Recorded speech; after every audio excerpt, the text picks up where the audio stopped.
Imagine buying an action RPG and spending your first hour reading. Welcome to Noctuary, the most patient action game ever made. In the time it takes to finish this conversation, you could do your laundry, clean the house, maybe take a nap. But hey, it's an action RPG, right? Look, combat. Enjoy it. It won't last. Sometimes it happens even behind the scenes. Let's talk about the most visually stunning, narratively bloated, sleep-inducing ARPG I've played this year. Hey everyone, not a pro gamer here.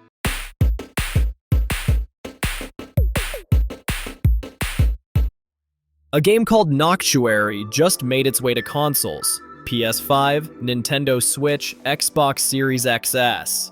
But here's the thing, it's not exactly new. It originally launched on PC and Mac back in November 2023, made by a small indie team called Grotesca Studio, and now, nearly 2 years later, console players finally get to experience this unique blend of action RPG and visual novel. Well, action is a generous term here. Let's just say, if you enjoy reading, like, a lot, this game's got you covered.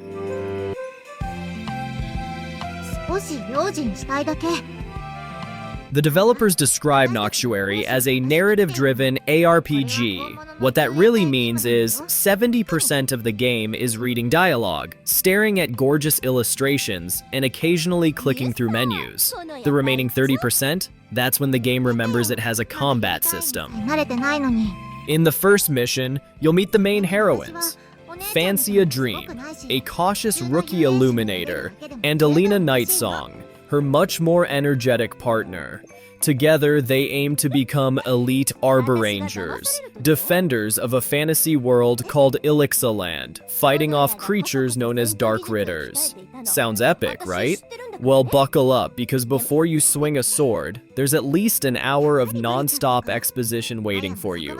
And I do mean non-stop. You can literally go wash the dishes, wipe down some shelves, maybe finish that book you've been putting off, or even hit that subscribe button and like this video.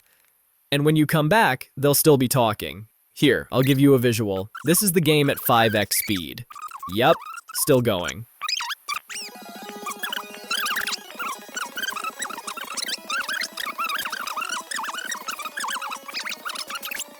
The story kicks off when Foncia and Alina, against orders, decide to investigate a mysterious disturbance. They end up rescuing Lumina Fullmoon, a girl who falls from the sky with no memories, which of course sets off a chain of world-ending events.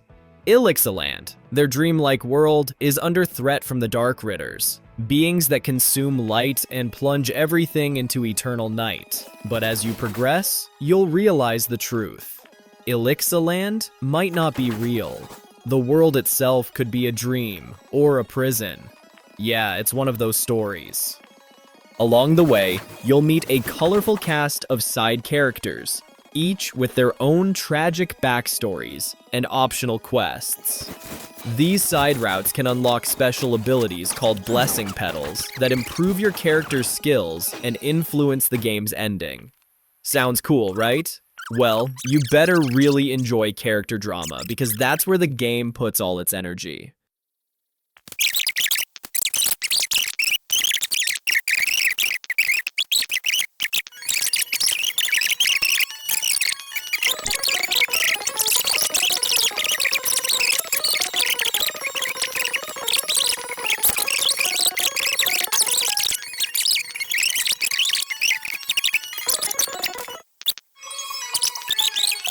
Like and subscribe, just a second for you, but maybe the algorithm will finally show me the mercy.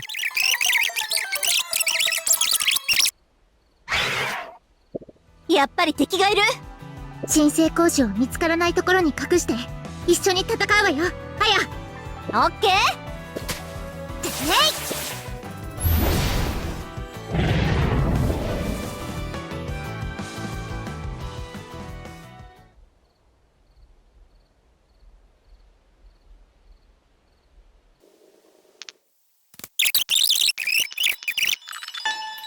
Now, when you do finally get to fight, the combat is fine. You can switch between Fancia and Alina on the fly, each having different combat styles, and trigger flashy, synergy skills when they fight together. But here's the kicker. In the entire opening mission, you'll get to battle twice. And sometimes, fights don't even happen on screen. The screen fades to black, you hear some sound effects, fade back in, fight's over. That's it. That's your action fix.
Honestly, maybe visual novels just aren't for me.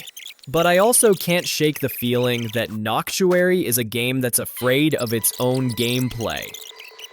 Like, it desperately wanted to be an anime series, but someone told them, you need a combat system 5 months before launch.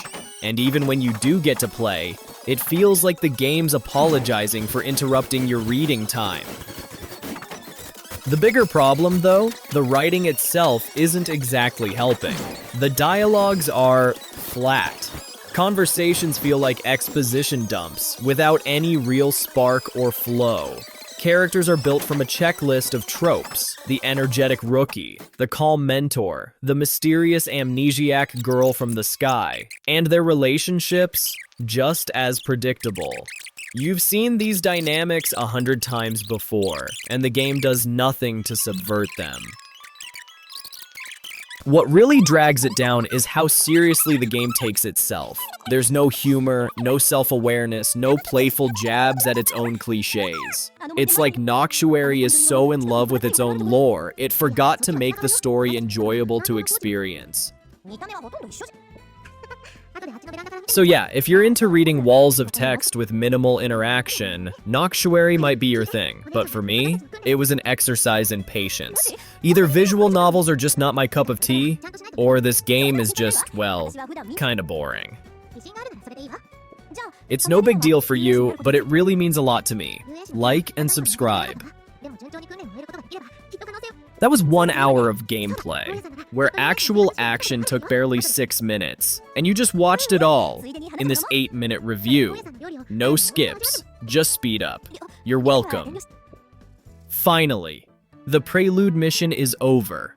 If you're curious what happens next, or if you just want to see how far this game can test my patience, let me know in the comments.